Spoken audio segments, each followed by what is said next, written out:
तो हम यहाँ थे कि भाई देखो, हरि नाम से कभी भी उदासीन नहीं होना चाहिए। मंदिर के अंदर जब भगवान की आरती होती है तो हमें उच्च, जितना हो सके उतने उच्च स्वर में भगवान का नाम लेना चाहिए, अनिवार्य है। बिना भगवान का नाम लिए कोई फायदा है नहीं। फिर हम घर से उठ के तैयार होकर के यहाँ पे करने क्या आ रहे हैं, कोई पूछे हम। अगर हम किसी मंदिर या तीर्थ स्थान पे जा रहे हैं तो उसका फायदा भी तो उठाओ। सही की गलत बात? तो भगवान का नाम उच्च स्वर से लो ना। चलो आप कहते हो आपको आरती समझ नहीं आती, कुछ लोग नए आते हैं आरती समझ नहीं आती, लेकिन जब हरे कृष्ण महामंत्र गाया जाता है तब महामंत्र तो समझ में आता है कि वो भी समझ पल्ले नहीं पड़ता। और मेरी मेन दृष्टि जो गई थी वो इसी पे गई थी कि महामंत्र के समय कौन कौन महामंत्र बोलता है। क्योंकि सबके पास बहाना होता है ना, प्रभु जी आरती समझ नहीं आती, प्रभु जी ये नहीं समझ आता, लाइन नहीं समझ आती। तो भाई महामंत्र तो सब जपते भी हैं, तो जाहिर सी बात है समझ आता होगा पूरा पूरा। तो जब जप लेते हो तो बोलने में क्या दिक्कत है फिर? तो भाई भगवान का नाम से कभी भी उदासीन नहीं होना चाहिए। और एक बात कहूं आप सबसे खास बात, आज तो मैं वैसे एक कथा सुनाऊंगा। मैंने कल एक बड़ी अच्छी कथा सुनी गुरुदेव के मुखारविंद से कि हमारे वृंदावन में कोई बाबा जी महाराज थे, उनके एक शिष्य हुए। ये बात है कि गुरु कृपा कैसे करता है उसके ऊपर। उनके एक शिष्य हुए। जो शिष्य था उनकी मां विधवा थी, घर के अंदर पत्नी थी और उनकी एक छोटी सी बेटी थी। तीनों स्त्रियां है ना, विधवा मां, उनकी पत्नी और तीसरा कौन, उनकी एक बेटी थी। पति देव की दोनों किडनी खराब हो गई। डॉक्टर ने बोल दिया कुछ क्षण है इनके पास, उसके बाद ये अब यहां से चले जाएंगे, यानी जिंदा नहीं रहे। वो लोग उस समय कानपुर में विराज रही थी, फैमिली वो, और गुरुदेव कहां थे, वृंदावन। तो उन्होंने वहीं से अपने अंतर्मन में अरदास लगाई, हे गुरुदेव, आपके बिना इस जगत में हमारा कोई और नहीं, आप कृपा कीजिए हमारे ऊपर। अब अगर ये मर जाते हैं तो हम किसके सहारे जिएंगे? हमारे घर में कमाने वाला कोई नहीं, हमें खिलाने वाला कोई नहीं, हम कैसे रहेंगे? हे गुरुवर, हमारे ऊपर कृपा कीजिए। डॉक्टरों ने हाथ खड़े कर लिया, वो व्यक्ति मरने वाला है। जब ये बात उन लोगों ने प्रार्थना की, उस समय बज रहे थे रात के 2:30। वहां गुरुदेव उठे और उठ करके बैठ गए और चिंता में सोचने लगे आखिर हुआ तो हुआ क्या भाई। और सोचते सोचते उन्होंने सेवक को, ए सेवक जा मंदिर खोल। सेवक ने कहा भाई अर्धरात्रि को भगवान की कौन सी सेवा होती है जो मंदिर खोले? कोई मंगला आरती थोड़ना है सुबह 3:30-4 बजे जो खोल दिया जाए। तो सेवक को, तो सेवक जा मंदिर खोल। सेवक ने दौड़ के जाकर के मंदिर, भाई गुरु आगे करी ऐसी, शास्त्र कहता है गुरु की बात मानो। जाके उसने रात को 3 बजे मंदिर खोल दिया और गुरुदेव ने रात को 3 बजे तुलसी पत्र लेके शालिग्राम जी के ऊपर अर्पण कर दिया और अर्पण करके नेत्र बंद करके बैठ गए। अब गुरु से पूछने की तो हिम्मत किसी की नहीं है, पूछना भी नहीं चाहिए गुरुदेव क्या हुआ कैसे हुआ। क्यों? क्योंकि आप जानते हैं, मैंने एक दिन सुनाया था कि गुरु से जुबान लड़ाओगे तो गूंगे होगे, आंखें दिखाओगे तो अंधे हो जाओगे। और कोई सोचे बस एक ही जन्म तो होना पड़ेगा, नहीं, हर जन्म में गूंगा पैदा होना पड़ेगा, हर जन्म में अंधा पैदा होना पड़ेगा। तो ये भी एक बहुत बड़ी बात है। तो अब कोई पूछे भी ना डर के, मां भाई ये रिस्पेक्ट की भी बात है कि हाँ भाई हम अपने गुरु की क्या करते हैं, इज्जत। तो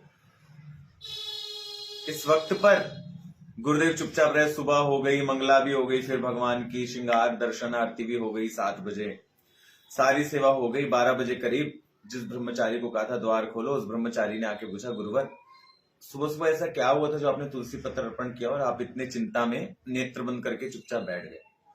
उन्होंने कहा, अरे तुम जानते नहीं हो, हमारा एक चेला मरने वाला था, तो हमने रघुनाथ जी को तुलसी चढ़ाई और उनसे लड़ाई करी, राम जी से लड़ाई करके, और फिर उस चेले के प्राण वापस मांग करके लेकर के आया और उसको शरीर में रखा। अब वो हष्ट पुष्ट है। अब किसी को बात ही ना समझ आए कि भाई बंदा कह रहा है ना। क्योंकि अब हमारे आंखें क्या देखती हैं? जो हम संसार में गंदगी देखते हैं वही गंदी आंखें हमारी देखती हैं। लेकिन वेद कहते हैं गुरु साक्षात परब्रह्म तस्मै श्री गुरुवे नमः। देखो 5 प्रकार की शक्तियां निहित है संसार। पहली जो दृष्टि से नजर आती है, जो हम देख पाते हैं।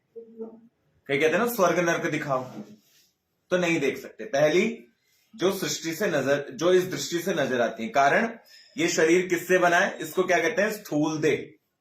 स्थूल देह मतलब समझते हो?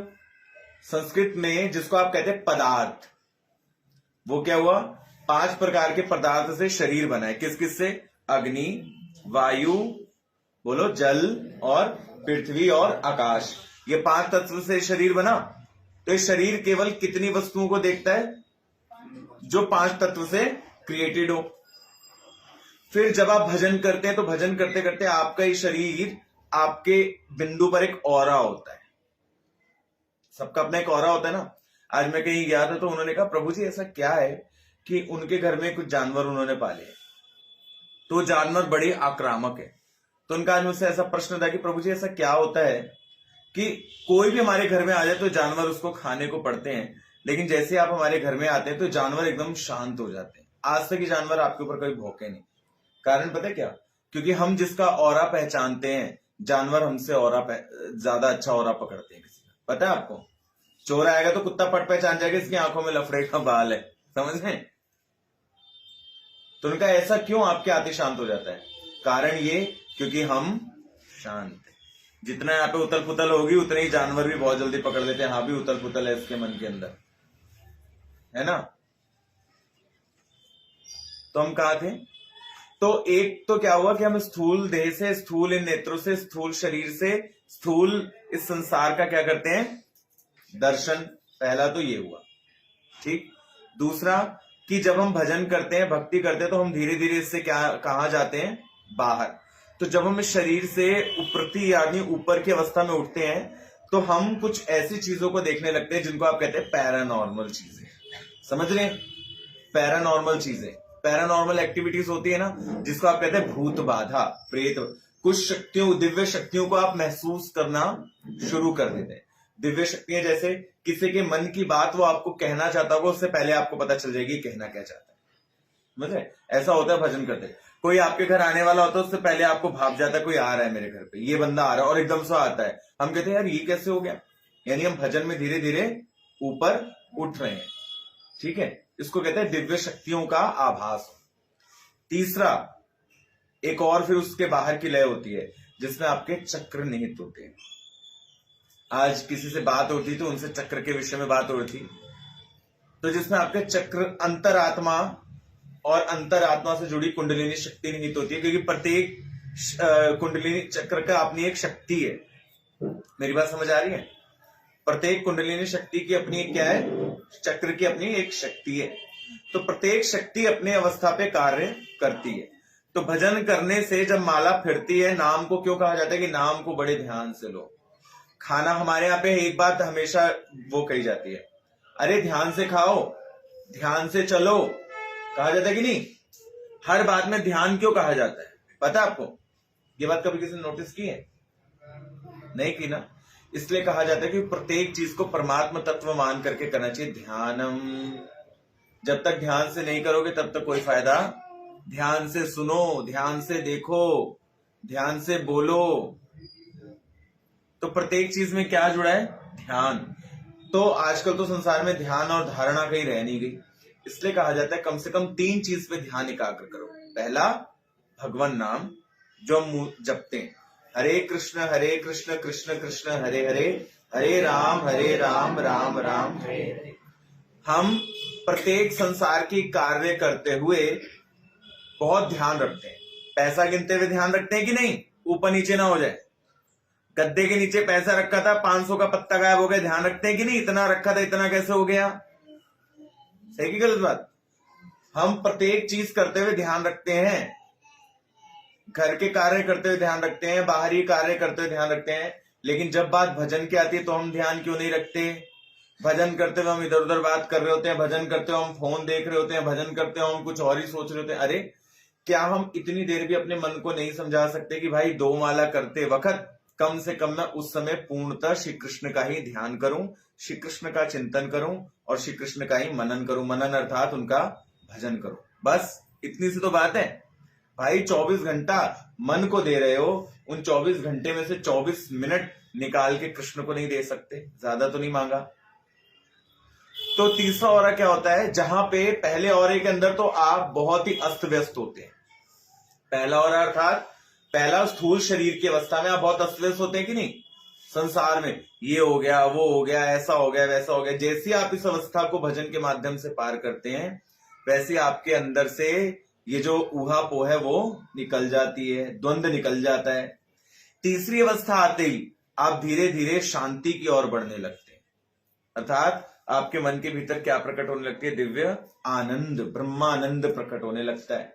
और चौथी अवस्था तक जो पहुंच जाता है उसको कहते हैं कि वो क्या हो गया?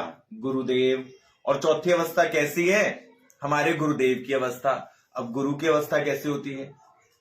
जिसके गुरु की 3 अवस्था होती है। पहली, जिसके पास जाते ही आपको परम शांति की महसूस होती है। क्या महसूस होता हो? शांति। जिसके पास बैठते ही आप कितने भी टेंशन में आए हो, लेकिन उस व्यक्ति के पास बैठते ही आपको एकदम से शांति महसूस होती हो, समझ जाना ये बंदा अपनी चौथी स्थिति क्रॉस कर चुका है। दूसरा, चौथी स्थिति यानी वो बंदा साक्षात भगवत स्वरूप है। समझ रहे हैं आप सब? साक्षात भगवत स्वरूप का मतलब कि उस बंदे के अंदर ही भगवान का श्री विग्रह निहित है, यानी भगवान में और उसमें कोई अंतर नहीं है। तो उस बंदे का पहला, क्योंकि भगवान कैसे हैं? शांताकारम, तो इसलिए वो बंदा भी कैसा होता है? शांताकारम। उसके पास जाते ही हमारे मन की सारी चिंताएं सब एकदम से शांत हो जाती है। समझ जाने बंदा क्या है? भगवत प्राप्त महापुरुष। दूसरा, कि हमें कोई भी प्रश्न पूछना हो, कुछ भी हमें जिज्ञासा हो जानना, तो उस बंदे के पास जैसे हम जाकर के बैठते हैं तो हमारा मन इतना शांत हो जाता है कि हमें उस बंदे से पूछने की जरूरत ही नहीं पड़ती। उस जवाब का, उस प्रश्न का उत्तर हमें स्वयं ही हमारा मन दे देता है। कारण, क्योंकि मन में बैठा अंतर्यामी उस व्यक्ति के औरे में आते, समझ रहे हैं? औरा मतलब उस व्यक्ति में एक प्रकाश है, उस प्रकाश के दायरे में आते ही हमें सब कुछ दिखने लगता है कि नहीं?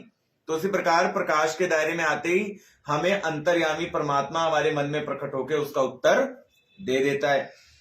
और तीसरा और आखिरी कारण क्या? कि जिसकी बात आपके श्रवणों को प्रिय लगे, आपके हृदय को क्या लगे? प्रिय लगे, और उसकी बात को आप जीवन में उतारना भी चाहते हो, वो है कौन? सदगुरु। इसलिए नानक साहब कहते हैं, गुरु पूरा पाइये बड़भागी, गुरु की सेवा दुख ना लागी। अर्थात ऐसा गुरु, जो गुरु साक्षात पर ब्रह्म की एक लाइन आती है, ऐसा गुरु सबको नहीं मिलता। इसलिए नानक साहब ने कहा, जिसको गुरु पूरा, ऐसा पूरा गुरु अर्थात पूर्ण गुरु, अर्थात जिस गुरु के, जिस मनुष्य के शरीर में स्वयं साक्षात भगवान का श्री विग्रह स्थापित हो जाए, ऐसा गुरु सबको नहीं मिलता। और जिसको मिल जाए, ऐसे व्यक्ति को कभी किसी प्रकार का दुख सता नहीं सकता। तो इसलिए आप और हम आम मनुष्य केवल 2 प्रकार की स्थिति तक जा सकते हैं। इसलिए आप सबसे विनती कि पहली बात तो गुरु बनाना मत, और जब गुरु बनाना तो अपने गुरु के अंदर ये क्वालिटी को देखना कि क्या मेरे गुरु के अंदर ये क्वालिटी है। क्या उनका दर्शन करने से मेरे मन को शांति मिलती है? क्या उनके पास बैठने से मेरे मन, अस्त व्यस्त मन को परम आनंद की अनुभूति होती है? क्या उनकी बात सुनने से मुझे परमानंद का अनुभव होता है? तो समझ जाना, हाँ मेरे गुरु क्या है? ठीक है, अन्यथा गुरु सही नहीं है। तो यही बात वहां थी, क्योंकि गुरु साक्षात क्या बन गए थे? नारायण स्वरूप तो होते ही गुरु। तो उन्होंने कहा, तो चेले को तो समझ नहीं आया कि भाई मेरे गुरु ने कैसे जान बचा ली, राम जी से लड़ लिया, लेकिन मन में गुरु के प्रति संशय भी नहीं कर सकते। गुरु के प्रति संशय भी नहीं, वो कब क्या कर जाए। ऐसे कबीरदास जी के साथ हुआ क्या कि कबीरदास जी बैठे थे और राजा ने बुलाया था कि आ जाओ भाई मिलने के लिए, क्योंकि राजा उस दिन कबीरदास जी को क्या बनाना चाहता था? अपना गुरु। और जैसे ही राजा के द्वार पे कबीरदास जी गए, तो कबीरदास जी का दर्शन करते ही राजा ने प्रणाम किया, निवेदन किया। वहीं पे पास में पीकदान पड़ी थी, राजा जिसमें पान खा के थूकता था, उसमें थोड़ा सा पानी भरा था। कबीरदास जी ने पीकदान उठाई और पूरे के पूरे फर्श पे उड़ेल दिया। किसने कहा, है ये क्या करते हो? गंदा पूरा थूक फैला दिया, पूरा पानी पानी कर दिया, ये क्या कर दिया? तो कबीरदास जी ने कहा, मैंने कुछ गलत थोड़ा ना किया। बोले क्या हुआ? बोले वहां जगन्नाथपुरी में ना भगवान जगन्नाथ जी का पताके में आग लग गई थी, तो मैंने तो आग बुझाई है। राजा ने कहा ऐसा कैसे हो सकता है, बंदे ने पानी तो यहाँ फर्श पे गिराया, वहां कैसे आग बुझ गई। तो राजा ने वो डेट टाइम मुहूर्त नोट किया और अपने सिपाहियों को भेजा, जाओ पूछो कि जगन्नाथपुरी में कोई ऐसी घटना हुई है क्या। जब जगन्नाथपुरी गए सिपाही, जाकर के वहां पूछा, बोले हाँ इस मुहूर्त में इस समय पे इतने बजे वाकई में जगन्नाथ जी की पताका में आग लगी थी, और ना जाने कहां से पानी आया और वो पानी आकर के गिर गया वस्त्र पे और आग उसी समय बुझ गई। यानी मान गए कि कबीरदास जी भगवत प्राप्त महापुरुष है। ये जो बात कही गई, बिन बोलिया सब किछ जानदा, किस आगे कीजिए अरदास, ये बात नानक साहब ने गुरु के विषय में कही। अर्थात गुरुदेव स्वयं ही केवल आपका मुख दर्शन करके और इस बात को पकड़ लेते हैं कि आपके मन के भीतर क्या चल रहा है और आप चाहते भी क्या हो, ये भी वो समझ जाते हैं। तो वहां गुरुदेव ने जब कहा कि मैंने ऐसे ऐसे जान बचाई, तो चेला मानने को राजी नहीं। अब ना माने गुरु ने तो कर दिया अपना काम, क्योंकि गुरु अपने समस्त शिष्यों पे अपनी बराबर बराबर दया रखते हैं। तो वो परिवार के जब वो ठीक हो गए महानुभाव, तो अपनी फैमिली के साथ गुरुदेव का दर्शन करने के लिए पहुंचे।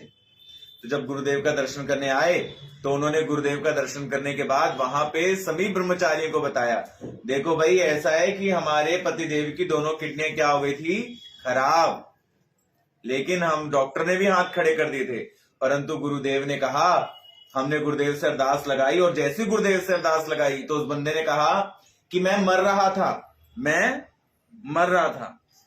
भयंकर भयंकर आकृतियां आकर के मुझे रस्सियों से बांध बांध करके ले जा रही थी। वो भयंकर आकृतियां पता क्या थी, क्या, यमदूत। बोले वो भयंकर भयंकर आकृतियां आकर के मुझे बांध करके ले जा रही थी, परंतु मैंने उसी समय क्या देखा, रात को 4 बजे, 3:30-4 बजे, कि साक्षात स्वयं गुरुदेव चलते हुए हॉस्पिटल के अंदर आ गए हैं, और आकर के उन्होंने फटकार लगाई उन भयंकर आकृतियों को, रुक जाओ, छोड़ो इसको, छोड़ो। और गुरुदेव ने उन भयंकर आकृतियों के फंदे भी तोड़ दिए, और तोड़ करके मुझे पुनः मेरे देह में डाल करके जीवित किया, मेरी बीमारी का भी हरण किया, और वहां से गुरुदेव अंतर ध्यान हो गए। यानी गुरुदेव रघुनाथ जी को तुलसी चढ़ा के जो ध्यान में बैठे थे, वो ध्यान में नहीं बैठे थे, वो अपने स्थूल शरीर से तो यहां थे जिसका हम दर्शन करते हैं, परंतु अपने अध्यात्म शरीर से अपने शिष्य के पास पहुंच गए थे। किसको बचाने के लिए, यमदूतों से अपने शिष्य को बचाने के लिए। तो भैया हम कभी भी भगवान के भक्तों की महिमा का गान नहीं कर सकते। आप जानते हैं, एक बार नारद ने कहा मैं गुरु की महिमा सुनाऊंगा। एक मुंह है ना, वीणा पे गुरु की महिमा सुनाते रहे, थक गए, बोले नहीं सुनाया जाए। इंद्र ने कहा मैं सुनाता हूं, क्योंकि इंद्र के पूरे नेत्र है ना पूरी बॉडी पर। उसने कहा मैं सुनाता हूं गुरु की महिमा, मैंने देखा है। इंद्र ने बाचा बेचारा नहीं सुना पाया। ब्रह्मा आए, बोले मेरे 4 मुंह है, मैं सुनाता हूं गुरु की महिमा। ब्रह्मा ने खूब बांचा, झगड़ बांचा उसने चारों मुंह से, लेकिन वो भी अंत में थक गया। फिर पंचानन आए, कौन, भगवान शंकर। उनका मैं बताता हूं गुरु की महिमा, वो भी बांचते चले गए, लेकिन वो भी अंत नहीं पा पाए। फिर षडानंद आए, कौन, कार्तिकेय। उन्होंने कहा मैं बांचता हूं, रुको। उन्होंने बांचा, बांचते वो भी थक गए। अच्छा, फिर कौन आया भाई, फिर आए सहस्त्र शेषा, कौन, शेषनाग। उन्होंने सहस्त्र का मतलब समझते हैं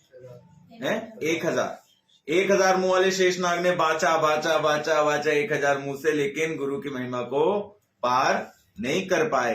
अंत में भगवान ने प्रकट होकर के कहा कि अगर गुरु की महिमा का पार कोई पा लेता, साधु की महिमा का पार कोई पा लेता, तो मैं ये बात क्यों रामचरितमानस में कहता कि मोते अधिक संत करी देखा। अर्थात मैं तो कुछ भी नहीं हूं, लोग भागते हैं राम जी के पास, लोग भागते हैं इधर उधर मंदिरों में, लेकिन हमें ये बात स्मरण रखनी चाहिए कि हमें भगवान से अधिक संत सद्गुरु एवं वैष्णवों के ऊपर पूर्ण विश्वास और पूरा भरोसा रखना चाहिए। समझ रहे हैं कि नहीं?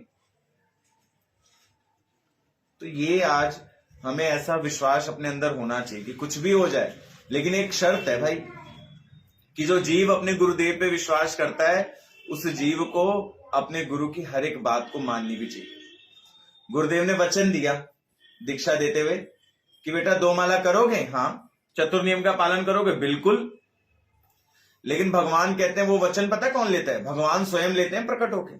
देखो भगवान ने गोपियों से वचन लिया। जब चीरहरण लीला आई तो भगवान ने गोपियों से वचन नहीं लिया कि तुम मुझसे प्रेम करती हो? बोली हाँ। तो बोली निर्वस्त्र बाहर आओ, निर्वस्त्र यमुना से बाहर आओ। निर्वस्त्र अर्थात जहां पे कोई द्वंद्व ना हो, जहां पे संसार ना हो, जहां पे तुम केवल स्वयं को मुझे मानती हो। इसलिए जब गुरु ये बात लेता है दीक्षा में, आपसे वायदा लेता है, तो वायदा कोई गुरु नहीं ले रहा होता, वो वायदा स्वयं साक्षात भगवान ले रहे होते हैं। और यमुना रूपी जो जल है वो ये जो संसार सागर है ना, ये सागर है। और गोपी रूपी निर्वस्त्र शिष्य रूप में आप सामने होते हैं। तो गुरुदेव श्री कृष्ण रूप में स्वयं आपसे मांगते हैं कि मुझे दान दो। मुझे पाना चाहते हो? हाँ। तो अगर मुझे पाना चाहते हो तो क्या करो? चतुर्नियम का पालन करोगे? जी बिल्कुल। 2 माला का जाप करोगे? जी बिल्कुल। तो आपने किसी गुरु को नहीं, आपने स्वयं भगवान से इसका वादा किया है। और भगवान से वादा करने के बाद जो वादा तोड़ा, तो भगवान से वादा करने के बाद तोड़ा, तो भाई फिर किसको मुंह दिखाओगे? सोचे कभी?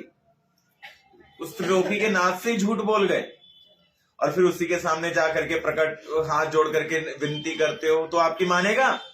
सुनेगा? नहीं सुनेगा आपकी, क्योंकि वो जानता है जब जीव माता के गर्भ में होता है ना, तो भी जीव भगवान से प्रार्थना करता है कि हे हरि, 8वें महीने में कि अब मुझे यहां से निकाल दो। भगवान कहते हैं उससे क्या करेगा बाहर जाके? बोलता है मैं, सुनिए ना तुमने बात, कि मैं बाहर जाके प्रभु कुछ नहीं करूंगा, बस आपका भजन भजन भजन करूंगा। लेकिन बाहर निकलते ही जीव, भगवान कहते झूठे, तू पहले भी ऐसी बोल करके गया था।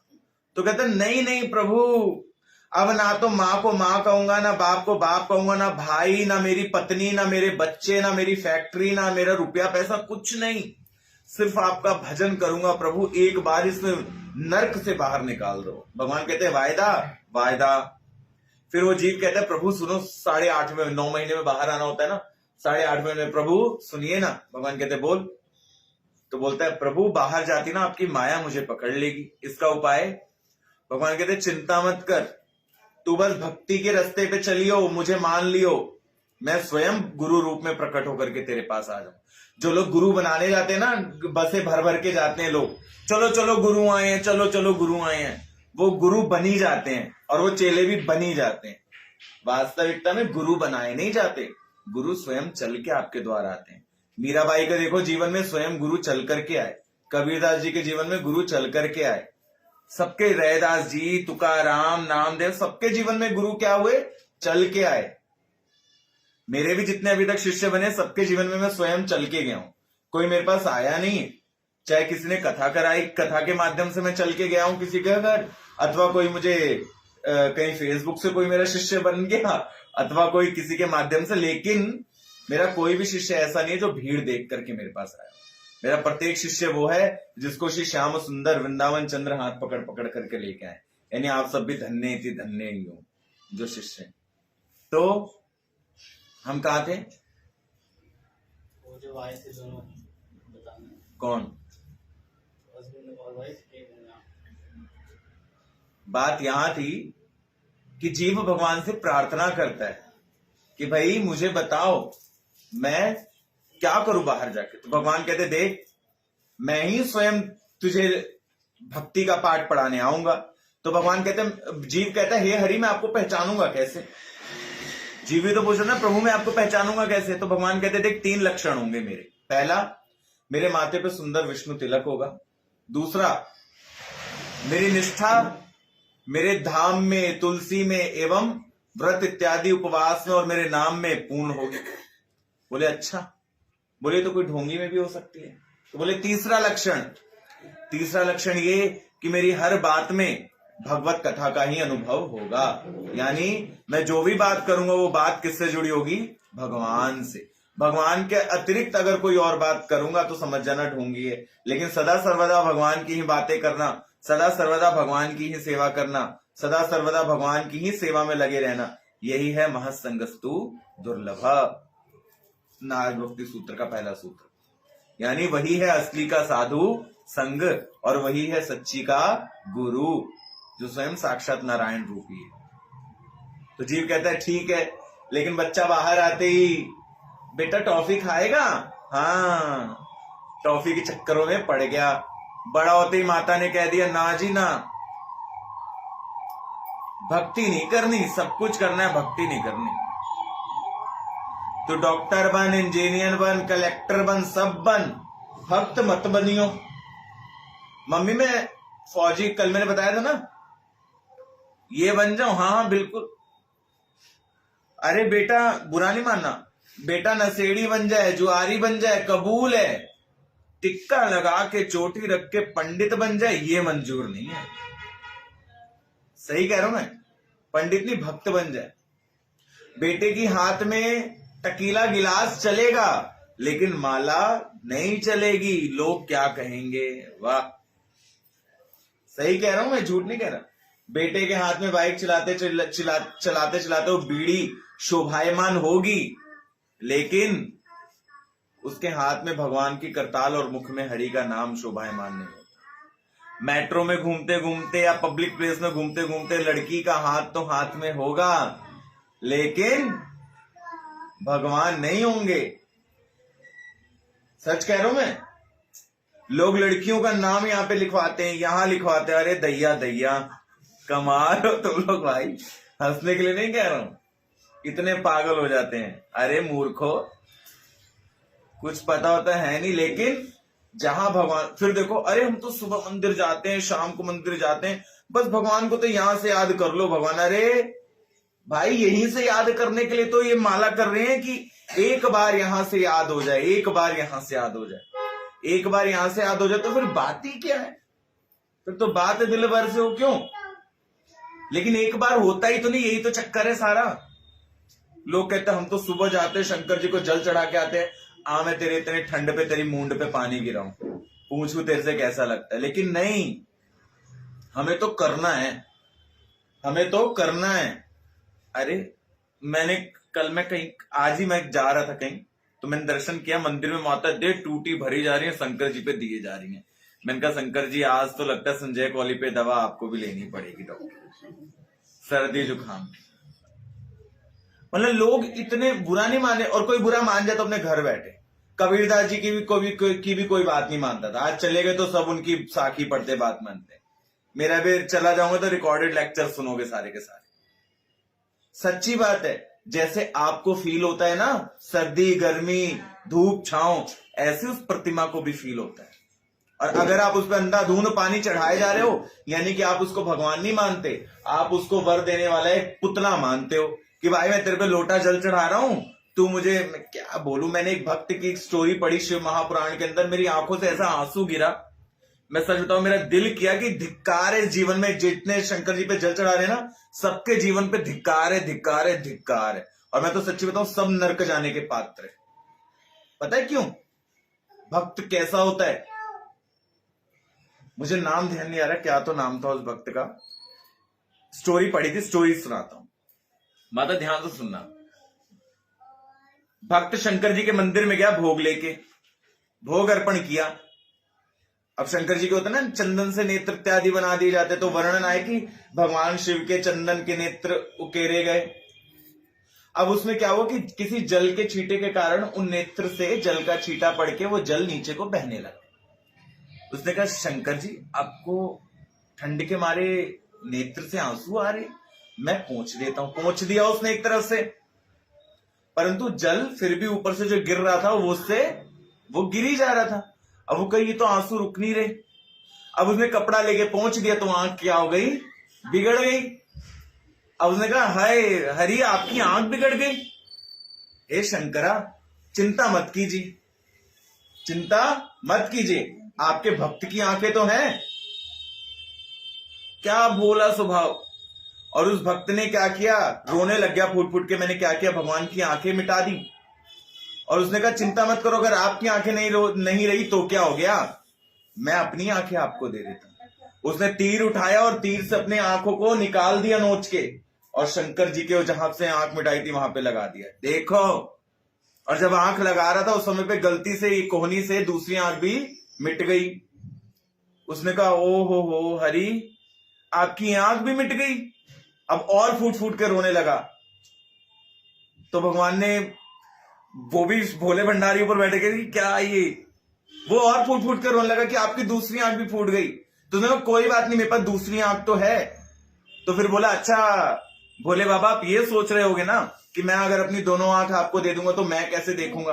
तो बोला हे भंडारी, आप चिंता मत करना, आपको तो पूरी सृष्टि को चलाना होता है, और अगर आप ही की आंखें रहेंगी तो आप तो मुझे भी चला लोगे, पूरी सृष्टि को चलाते हो तो मुझे भी चला ही लोगे। तो इसमें मेरी आंख रहे या ना रहे, आप तो हो मेरी सेवा करने के लिए, मेरा ध्यान रखने के लिए, स्वामी तो हो ना, तो इसलिए मैं आपको अपनी आंखें दे देता हूं।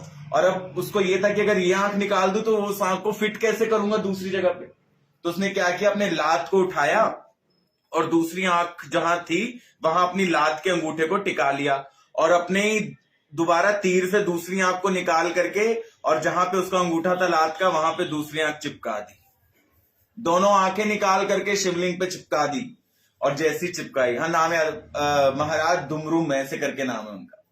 और जैसी दोनों आंखें चिपकाई, दिव्य प्रकाश छटा चौंड शिवालय में प्रकट हो गया, और वहां पे गौरी, और गौरी के गोद में गणपति, बगल में षडानंद कंधे पे बैठे, और भगवान शंकर वहां पे प्रकट हो गए। और प्रकट होकर के उसके दोनों नेत्र पहले प्रदान किए, फिर उसको गले से लगा दिया। और केवल गले से नहीं लगाया, भगवान ने वरदान दिया उसको कि मेरी सेवा करने से पहले तुम्हारी सेवा होगी, इसलिए शिवालय के आगे जो मेड़ बनी होती है वो कोई और नहीं, वही भगवान का भक्त है। इसलिए अर्पण करने के बाद शिवालय के उस क्षेत्र पे भी फूल बत्ती इत्यादि अर्पण की जाती है। ये है भक्त। और हम भी भक्त हैं भाई। हम कैसे भक्त हैं, तो खुद तो शॉल ओढ़ के, जुराब पहन के, टोपा लगा के घूमते हैं, और शंकर जी पे दे टूटी का पानी, ले शंकर जी, ले शंकर जी। हम भक्त हैं यार, हंस क्यों रहे हो, हम भक्त हैं। और शंकर जी पे पानी फेंकी जा रही है, भक्ति नहीं है, इसको कहते हैं ढोंग, दिखावा, भेड़ चाल। और हमारे वृंदावन में बहुत अच्छे कहते हैं गधा, हमारे वृंदावन तो साफ कहते हैं गधा। अरे कोई आपके ऊपर फेंके अच्छा लगेगा आपको? यहाँ पे जब छींटा दिया जाता है ना आरती का जल का, तो लोग ऐसे करते हैं, ठंडा ठंडा गिर ना जाए, और तुम लोटे पे लोटा फेंके जा रहे हो उनके ऊपर, उनको कैसा फील होता होगा। लेकिन ये बात सुनने के बाद भी लोग मानेंगे क्या? नहीं मानेंगे। फिर भी जो रोज सुबह जल चढ़ाने जाते हैं वो देखना कल फिर वो वहीं मिलेंगे जल चढ़ाते हुए, गारंटेड बात है। पता है क्यों? क्योंकि अगर वो कल जल नहीं चढ़ाएंगे तो उनके पीछे कारण क्या पड़ जाएगा, हाय कल तो प्रभु जी ने सुनाया था, अगर आज हमने जल नहीं चढ़ाया तो कहीं ऐसा ना हो कि शंकर जी ना कैलाश पर्वत के साथ मेरे घर के ऊपर ही कूद पड़े, मेरा घर ही पूरा टूट जाएगा, तहस नहस हो जाएगा, मेरे बच्चों का क्या होगा। तेरी अरे तुम रहोगे ही नहीं तो तुम्हारे बच्चे का क्या होगा, तब कौन जल चढ़ाएगा तुम्हारी तरफ से भाई। ये लोग पता नहीं क्या बुद्धि है लोगों की, मेरे को समझ ही नहीं आता। हम बोलो। ऐसे सुसुम पानी भी तो रख सकते हैं ना, ठंडा अगर नहीं चढ़ा, देखो किसी को होता है तो सुसुम पानी। मैं आपको दिन भर में 10 बार सुसुम पानी से नहलवाता हूँ। सुसुम अर्थात ये कह रहे हैं गर्म पानी तो चलता है, दिन में 10 बार गुनगुने पानी से नहलाऊं, उस ठंड में नहाएंगे आप? मैंने बोला अगर कोई क्या जरूरत है। अरे शंकर जी कहते हैं उमा कहूं मैं अनुभव अपना, सत्य हरि भजन जगत सब सपना, राम ही केवल प्रेम प्यारा, जान ले सो जानन हारा, प्रेम ते प्रकट होई मैं जाना। तो जल चढ़ाने वाले ने जब कह दी कि भैया मेरे पास आने की जरूरत नहीं है, जहां हो वहीं से राम राम राम राम करना शुरू करो, वही आपके पास आ जाएगा। तो क्या जरूरत है गुनगुने गर्म और ठंडे पानी के चढ़ाने की। मन है तो उनके पास जाओ और हरि नाम रूपी अमृत से उनका अभिषेक करो ना। ये अक्कल नहीं होती भाई, उनको भगवान का नाम सुनाओ ना वहां बैठ करके, ये ढोंग करने से अच्छा है। तो सही कह रहा हूं मैं।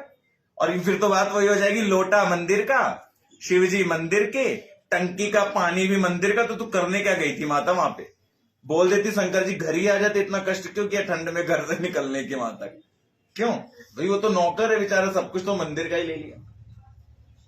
बेकार की बातें, बेकार के लोग, किसी को कुछ पता वता नहीं है। अच्छे से देखो भाई, सच्ची मैं बात कहूं, इस संसार में कितना भी तुम जल चढ़ा लो, कितने भी टिक्के लगा लो, कुछ भी कर लो, यहां से जब तक भगवान के लिए प्यार प्रकट नहीं होगा, जो प्यार आप अपनी पत्नी से करते हो, जो प्यार आप अपने बच्चों से करते हो, जो प्यार आप अपने गर्लफ्रेंड बॉयफ्रेंड इधर उधर करते हो, वो प्यार पैसे से करते हो, जब तक वो प्यार कृष्ण में नहीं होगा, राम में नहीं होगा, तब तक कितनी भी पूजा पाठ कर लो भगवान आपको मिल ही नहीं सकते, इम्पॉसिबल है।